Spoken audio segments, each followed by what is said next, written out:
So here, Lisa's got this negative sign. If you can understand a negative sign just means take the opposite, then the opposite of negative 5 is 5.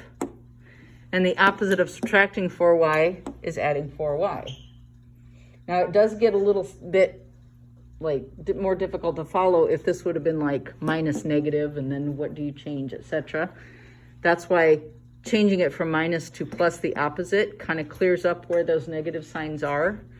And if you want to put a negative 1 in when you see negative signs alone, that's okay, because now if she distributes that, it might be a little easier to see that the answer is 5 plus 4y. Okay? We're going to do more of those. I gave Evelyn one with just fractions, just to remind you of fractions. 1/2 times 1/2, nothing cancels. Whoops. What's 1/2 times 1/2? Say again? Mm-mm.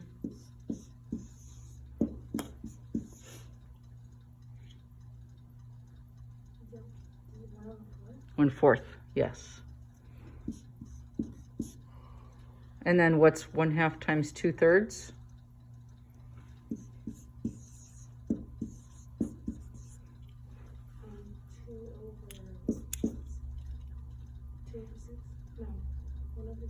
One over 3.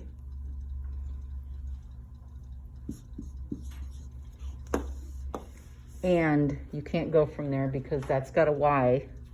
That doesn't. Okay. Always good to remember those fractions. Yeah, Caleb. I'm just writing this down. Yes.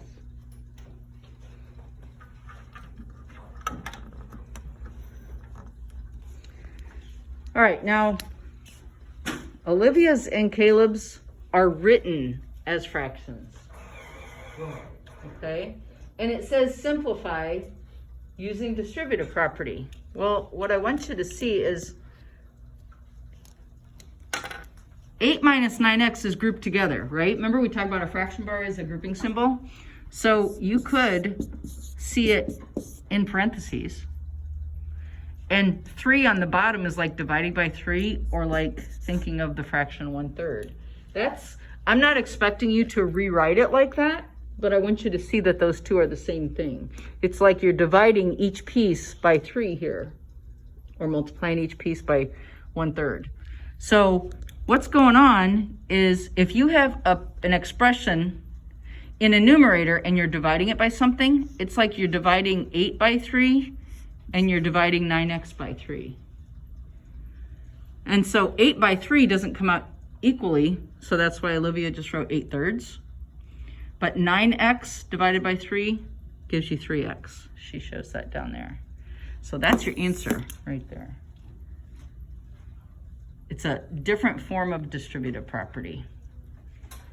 Caleb's is only different because his went in equally on both of them. 4y minus 12 divided by 2, well, that's 4y divided by 2. That's hard to write here. And you get 2y. And 12 divided by 2, and that's 6. Do those two fractions make sense? Yeah.